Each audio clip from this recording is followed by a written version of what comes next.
Neuron is not constantly in contact with all the substances that is present in the blood. So because neuron is dedicated organs, so there is barrier, okay, in between blood and neuron. So there are also functional component or different components are there. They will form the barrier. So basically, astrocytes fibrous or protoplasmic. Okay, these are the two types of astrocytes. Sends processes to the blood vessels. So they send the processes just like tentacles. They have also consist of the processes. They are already knowing the processes. Okay, capillaries, which they induce capillaries to form the tight junction, making up blood-brain barrier. So blood-brain barrier is basically formed by the food processes or the process of astrocytes and the capillaries, okay, cerebral capillaries. They will form the blood-brain barrier. And look at here, in this figure also you can see these are the this is the blood, okay, this is the blood and these are the capillaries. Okay, these are the capillaries and these are the food processes. These are the food processes or in food processes, glial cell, one of them is astrocytes.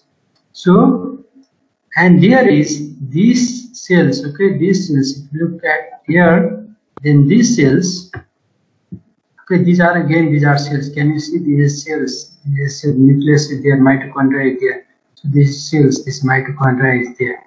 So these cells actually the endothelial cells. You are already knowing that endothelial cells are present in blood vessels. Blood vessels are made up of endothelial cells. So the endothelial cells of the cerebral artery, cerebral capillaries.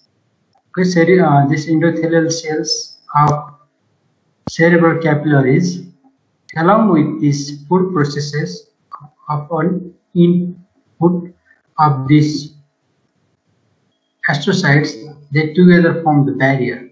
That barrier is known as blood-brain barrier. And this barrier, if you look at here, there is tight junction is also there. Okay, the tight junction is also being formed in between these endothelial cells. So the tight junction is there. So tight junction and these are the processes. Okay, the different component you are already knowing. This one is the endothelial cells, and their tight junction along with this food processes of astrocyte, they together form the blood-brain barrier. And this barrier is selectively permeable. Okay, this is selectively permeable.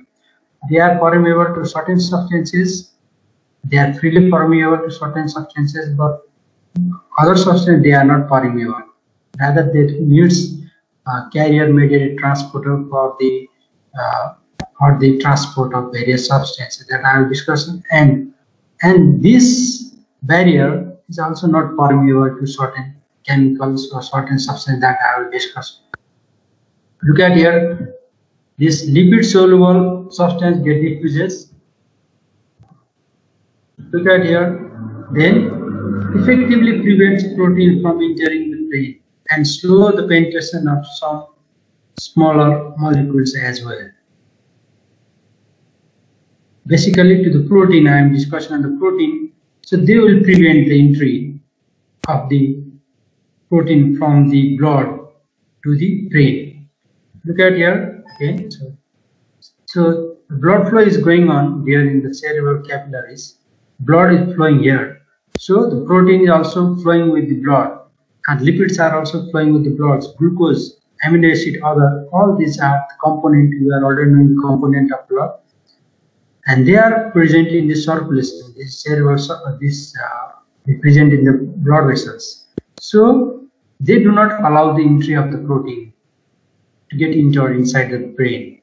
Means from here, from these blood vessels to there are neurons. There are different neurons there. Okay, there are different neurons are there. So this barrier will prevent the entry of this protein from here to here. So here they are represent of the neurons. So as well as they also prevent the entry of other small molecules as well, but they will permit the entry of the lipid soluble substances and again the other substances like glucose. And the entry of glucose depends upon the carrier mediated protein, carrier mediated transporter that I discussed on. So you are already knowing that there are different neurons are there here. Okay, the neuron is not shown over here. Neuron is there. So neuron needs the glucose. So blood-brain barrier do not prevent the flow of the. It is permeable, and that permeability of glucose depends upon this. Okay, carrier-mediated transporter. But other substances like proteins and other small molecules are being prevented, and those are the substances that are toxins to the neuron as well. They are also being prevented. So if you look at here, so there is limited exchange which is occurring. Okay? Limited entry of the substance from circulation to the neuron is going on, and that unique limited exchange of substance into the brain is sometimes referred as the blood-brain barrier. I have already told you that this blood-brain barrier is permeable to the glucose, but it is not permeable to the proteins. It is permeable to glucose and it uses the transporter. Okay? It is not permeable.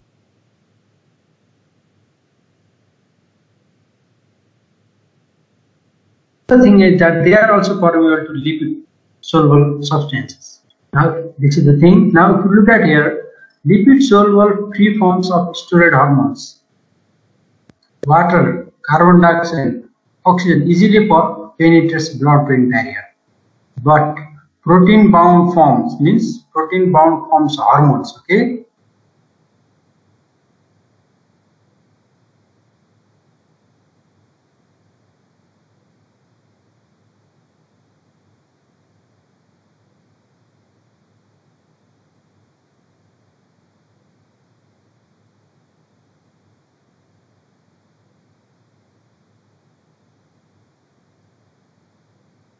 Due to gas and amino acids are also present in the blood-brain barrier, not only for the glucose transporter, but transporter for all these precursors, all these hormones and these amino acids are also present on the blood-brain barrier.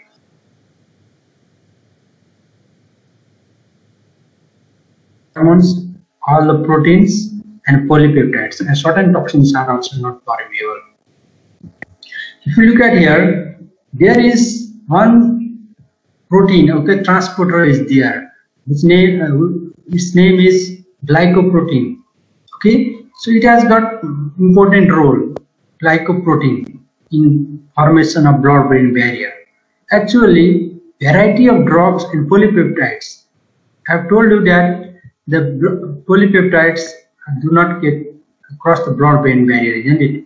But actually, they penetrate the endothelial cells. Look at here. Again, these are the endothelial cells, okay? These are the endothelial cells. They are the endothelial cells.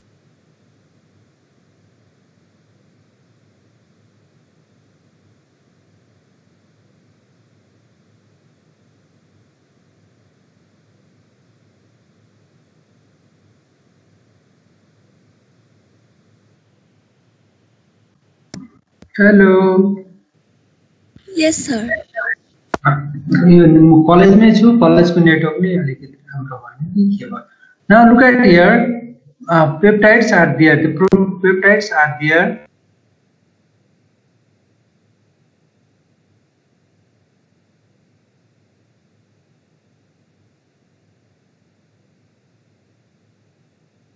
Yes, sir. Now let us discuss what is this organ? Okay, circumventricular organs. What are those? Those organs are devoid of blood-brain barrier, and they are 4 number. 4 small areas. What are those areas? These are the areas. They are collectively known as circumventricular organs. This is posterior pituitary neurohypophysis, and the adjacent ventral part of this medial eminence. Medial eminence is the part of hypothalamus. Okay, Another part is area postrema. Another one is this organum asculosum of the lamina terminalis, and another is soft fornical areas organ. Okay, these are organs is not circumventricular organs, and they lack blood-brain barrier. If you look at here, this posterior pituitary can act as a neurohemorrhagic organ. What is that? Facilitates the circulation of polypeptides secreted by neurons. You are already knowing that this posterior pituitary, the posterior pituitary different secretions will come from the hypothalamus, and so that, and this pituitary also acting as a neurohemorrhagic organs means they will facilitate the circulation of polypeptides that are secreted by neurons. You are already knowing that the neurons like this ADS and oxytocin, they are coming, then the polypeptides are coming to posterior pituitary, so they will facilitate. So they are also acting as a neurohemorrhagic organs. Area postrema, you are already knowing this is chemoreceptor triggered zone, acting as a chemical triggering zone. It is important for vomiting. Okay, one of the function. Okay, this again, if you look at here, this EOBLT is acting as osmoreceptors, means these organs will be water in our body. And another is these soft fornicular organs. This they will be acted by angiotensin second to increase the water intake. So it has got importance, isn't it? They are devoiding of this blood-brain barrier, and they have got the different function. Otherwise, if they are not devoid of the blood-brain barrier, then what will happen? They will not acting as this osmoreceptor, or this, they are not being acted by angiotensin second, or they are not formatting the circulation of the polypeptides. And if it is not devoid of the blood-brain barrier, then this is not acting as a chemo-triggering zone, and it's not responsible for the vomiting, isn't it? So they have these organs devoid of this blood-brain barrier, and they have different functions, and they are good for our body as well. Now, why they are present outside the blood-brain barrier? Because they consist of fenestrated capillaries. Okay, they are not consist of the tight capillary.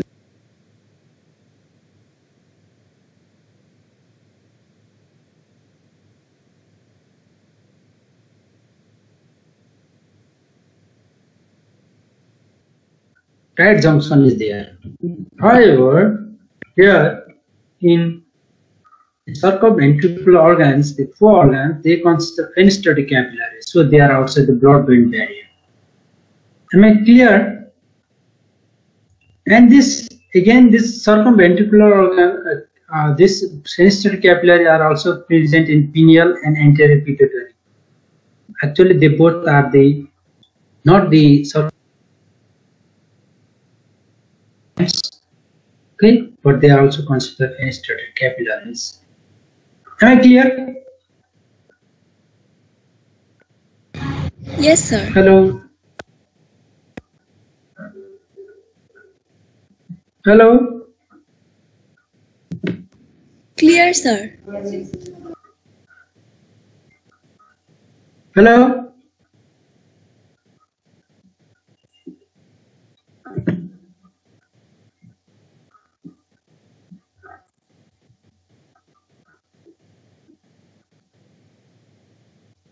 Outside the blood-brain barrier. Ajay. First slide गयो. गयो? हजुर sir.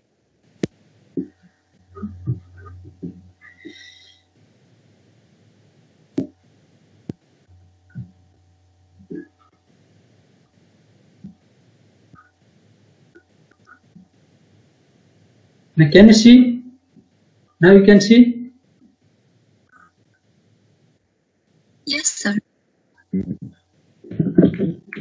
So, look at here that I have told you that these are the organs in which consist of fenestrated and some do not contain fenestrated. Basically, this ventricular solvent and this consists of fenestrated, so they are outside the blood-brain barrier.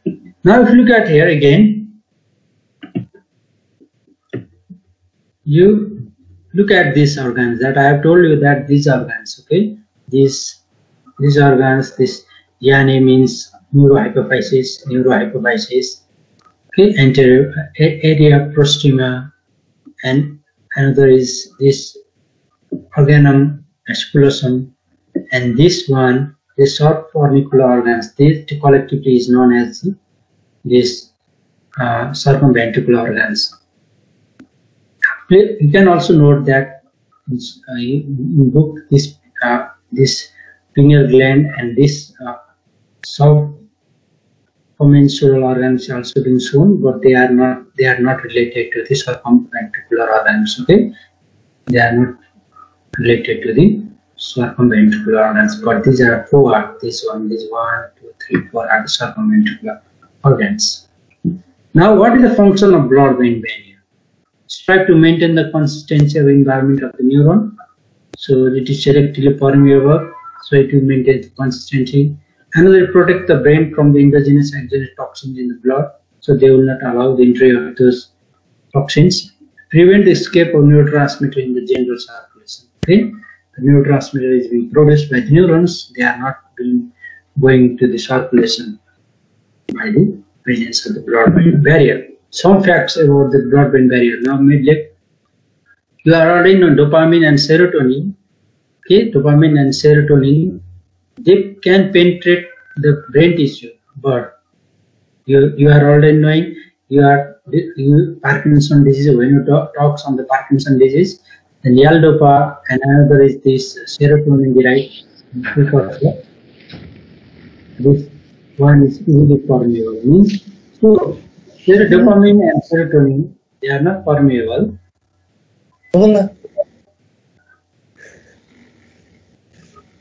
Hello, Tini? So, blood-brain barrier are actually damage, infection, or injury. Blood-brain barrier is damaging, infection, or injury. And if you look at here, tumors, these tumors this develops the new blood vessels. Tumors, if there is brain tumor, this develops the new blood vessels, and the blood vessel lacks the blood-brain barrier. So substances such as radioactive, if we inject, okay, or if we do the investigation using this radioactive iodine, then we can see that they are being labeled. This tumor are being labeled, because they lack the blood-brain barrier. The blood vessels of this tumor lack the blood-brain barrier, so we can identify the location of tumor as well in the normal brain. Okay, comparing with that. So this is also one of the importance of the studying the blood-brain barrier. And if the this substance is being labeled or can visible through the different procedure, then you can see that there is tumor is there. Am I clear? Now let us discuss few more aspect about the blood-brain barrier. This blood-brain barrier immature at birth. So if there is high level of the free bilirubin is there, then you have already known that this can cross this can easily cross the blood-brain barrier, and there will be damage in the basal ganglia, and that is known as connectors. So connectors will be developed in the newborn if there is high level of the bilirubin, or free bilirubin is high, and that has tendency to damage the basal ganglia. Okay, what is the basal ganglia? That you will be discussing on the nervous system in more detail. Again, this the Crigler-Najjar syndrome is congenital deficiency of this enzyme, equicoronal transferase. So again, in them there will be a high level of free bilirubin will be there. These are the other aspects related to blood-brain barrier. Am I clear? Yes, sir. Now let us discuss on cerebrospinal fluid now. What is cerebrospinal fluid? What what are the different components they will produce, okay, or produced by this CSF. CSF is formed from the blood plasma by this cell, epidermal cell. Okay, if you look at here, okay, this is the choroid plexus. This is the choroid plexus from the ventricles. The ventricles is not only present in the heart; it is also present in the brain. So ventricles, okay, ventricles of the brain consist of this choroid plexus, and there are different cells. Can you see there are cells? The epidermal cell are there. Okay, these are the epidermal cell. Their epidermal cell are there, and this is the blood flow. Okay, you can see the plexus. These capillaries are choroid plexus, blood capillaries. These are the capillaries, and if you look at, these are the cells. These are the cells. Epidermal cell are there, and they will form the CSF.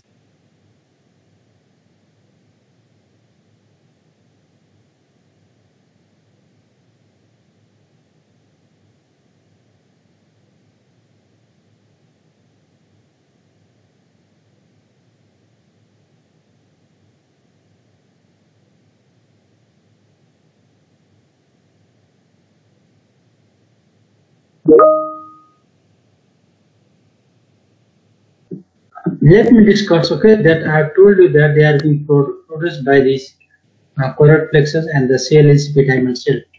So if you look at here again, this they fills the ventricle and subarachnoid space. In humans, this amount is 150 ml, and they are mostly formed by the choroid plexus epidermal cell, remaining as blood vessels, and this ventricular as well they produces, but basically by the choroid plexus. Okay, they consist of blood vessels and the epidermal cell as well. The rate of production is about 550 ml per day. So if you divide this 550 by this, then it comes to 3.7. So it will be replaced by 3.7 times in a day. Okay. Now CSF is absorbed as rapidly as it is formed by the choroid plexus. You are knowing that the CSF is also reabsorbed as rapidly as they are formed by the choroid plexus. The production and the reabsorption is equal.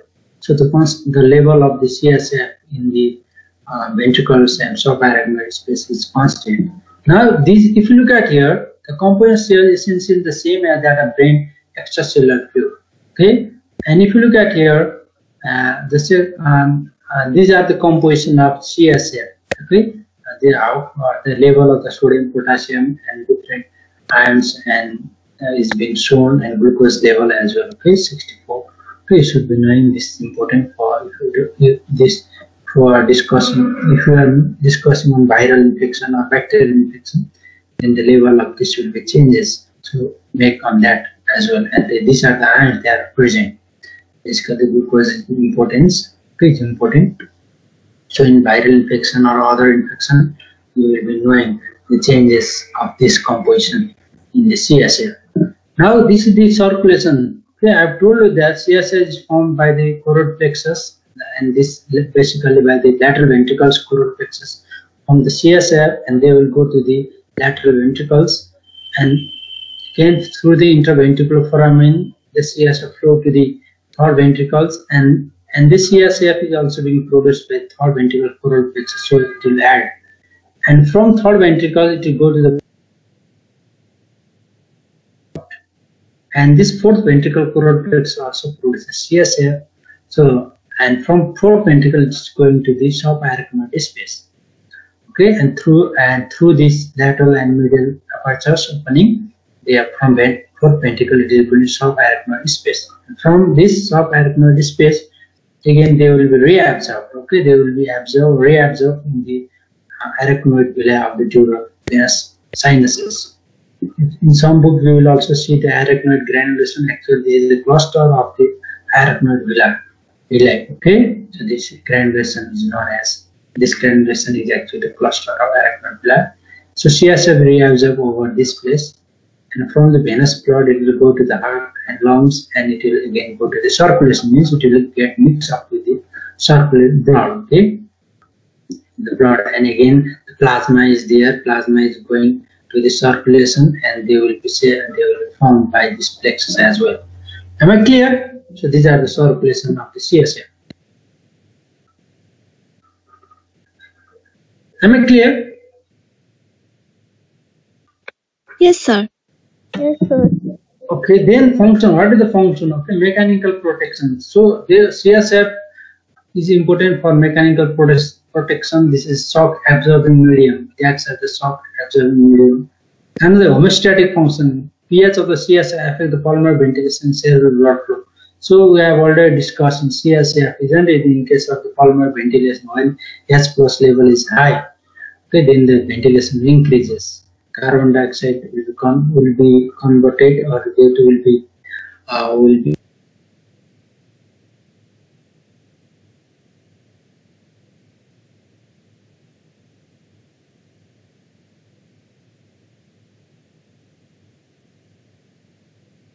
for the mm of Hg and mm of water.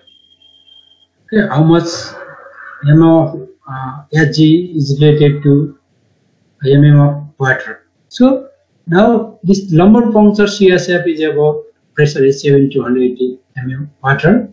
This is now that this one is for the disease condition. If you look at here, external hydrocephalus or communicating hydrocephalus is due to decrease in CSF reabsorption. So their CSF is being decreased, then there will be accumulation of CSF in the ventricles.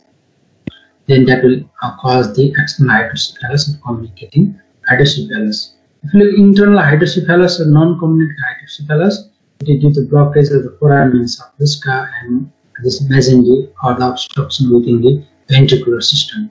So if this there is obstruction in this foramens of this one, and there will be the internal hydrocephalus will be there, or communicating hydrocephalus will develop, and the pressure will be increasing. If you look at it in contrast, okay, now this is the one thing that I want to tell you. Blood-brain barrier, actually, there is tight junction is in between the capillaries of endothelial cell. There is also blood-cerebral fluid barrier is also. They are actually formed by the tight junction of the epidermal cells. So the tight junction of epidermal cells forms the blood-cerebral spinal fluid barrier.